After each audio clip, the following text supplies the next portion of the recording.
आपको BLO app को open करके फॉर्म वाले सेक्शन में आना है।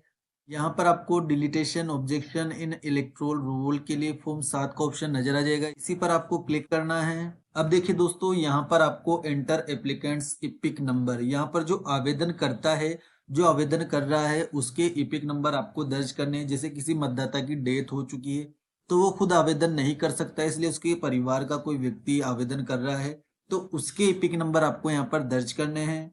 इन केस कोई व्यक्ति दूसरी जगह पर नाम जुड़वाना चाहता है और आपकी भाग संख्या से नाम हटवाना चाहता है और आपसे कहता है कि मेरा 7 नंबर भरकर डिलीट कर दो, तब आप ऐसी स्थिति में उसकी इपिक नंबर यहाँ पर दर्ज कर सकते हैं। देखिए फ्रेंड्स, आवेदनकर्ता के इपिक नंबर यहाँ पर दर्ज कर दिए। उसके बाद अब देखिए डिलीटेशन ऑफ एनरोलमेंट, इसी व्यक्ति को हमें यदि डिलीट करना है तो सेम एपिक पर क्लिक करना है, लेकिन हमें दूसरे व्यक्ति को डिलीट करना है तो अदर इलेक्ट्रोल पर हमें क्लिक करना है।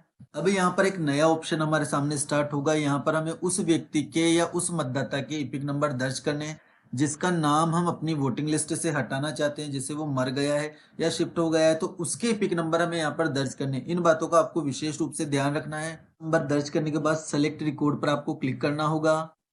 दोस्तों, इस प्रकार का पेज आपके सामने यहाँ पर ओपन होगा। अब यहाँ पर देखिए एप्लीकेंट यानी कि आवेदनकर्ता की डिटेल आपको यहाँ पर शो होगी। कौन आवेदन कर रहा है, आप उसका नाम आपको यहाँ पर शो होगा, उसकी पूरी जनरल डिटेल आपको यहाँ पर शो हो जाएगी। दूसरी साइड पर दिया गया है ऑब्जेक्टिव, जैसे आप इस पर क्लिक करेंगे जिसका नाम वोटिंग लिस्ट से आप हटाना चाहते हैं उसकी डिटेल आपको यहाँ पर शो होगी, तो आपको यहाँ से उसको सेलेक्ट कर लेना है।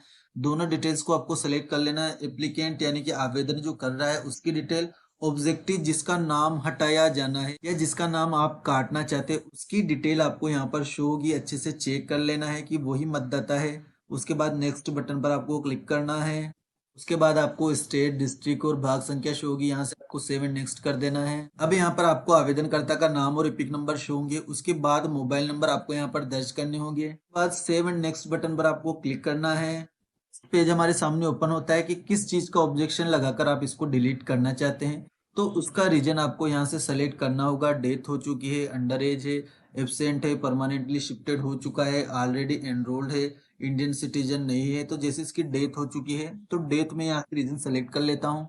अब देखिए दोस्तों, डेथ की स्थिति में ये आपसे डेथ सर्टिफिकेट मांगेगा। यदि आपके पास डेथ सर्टिफिकेट उपलब्ध है तो यस करके आप उसको यहाँ से अपलोड कर सकते हैं। अपलोड का ऑप्शन यहाँ पर आ जाएगा। उस फाइल पर क्लिक करके टेक फोटो या गैलरी से आप उसको अपलोड कर सकते हैं। पंचनामा भी आप यहाँ पर अपलोड कर सकते हैं, डेथ सर्टिफिकेट नहीं है तो। और कुछ भी आपके पास उपलब्ध नहीं है तो नो पर आपको सिंपली क्लिक करना है, then save and next button पर क्लिक कर देना है।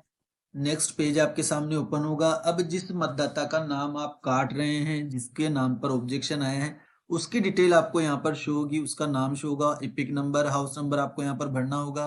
बाद दोस्तों आपको मकान नंबर, स्ट्रीट एरिया का नाम, विलेज का नाम, ग्राम पंचायत का नाम, सभी डिटेल्स यहाँ पर आपको भरनी होगी। जिले का नाम, सारी डिटेल्स भरने के बाद यहाँ से आपको सेव एंड नेक्स्ट बटन पर क्लिक करना है।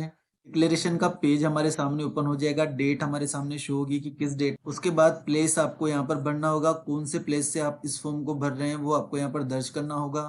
उसके बाद सेव एंड नेक्स्ट बटन पर आपको क्लिक करना है। अब देखिए दोस्तों, सबसे ज्यादा ध्यान देने वाला पेज यही है। यहाँ पर आपको इसको बिल्कुल ध्यान से चेक करना होगा, क्योंकि जो फॉर्म आपने भरा है उसका प्रीव्यू आपको यहाँ पर शो होगा। यहाँ से आपको पूरी डिटेल्स चेक करनी है। सबसे पहले पर्सनल डिटेल उसकी शो होगी जिसने आवेदन किया है। ऊपर आपको उसकी पूरी डिटेल शो हो जाएगी। कंफ्यूज आपको नहीं होना है, ऊपर उसी की डिटेल शो होगी जिसने आवेदन किया है। उसके बाद इसको स्क्रॉल डाउन करेंगे तो नीचे आपको उस व्यक्ति की डिटेल मिलेगी या उस मतदाता की डिटेल मिलेगी जिसका नाम काटा जाना। आप देख लीजिए, यहाँ पर लिखा हुआ भी है, home objection has been raised are as below. यहाँ पर जिसके ऊपर ऑब्जेक्शन किया गया उसकी डिटेल दी गई। इसको आपको अच्छे से चेक कर लेना है। यहाँ पर आपको उसका पूरा एड्रेस मिल जाएगा। सारी डिटेल्स आपको इस फॉर्म में मिलेगी, वो आपको अच्छे से चेक कर लेना है। फॉर्म नंबर 7 भरने में बहुत सी बार ऐसा हो जाता है दोस्तों, जिस व्यक्ति का हम नाम काट रहे हैं उसकी जगह आवेदनकर्ता की डिटेल हम भर देते हैं और उसका नाम कट जाता है। तो आप इसको अच्छे से चेक कर लेंगे तो ऐसी कंडीशन आपके सामने नहीं आएगी। सब कुछ आपको पूरी डिटेल सही लगती है, देन आपको सबमिट बटन पर क्लिक करना है। अब आप देख सकते हैं आपका फॉर्म 7 सबमिटेड सक्सेसफुली। हमारा फॉर्म नंबर 7 सक्सेसफुली सबमिट हो चुका है। रेफरेंस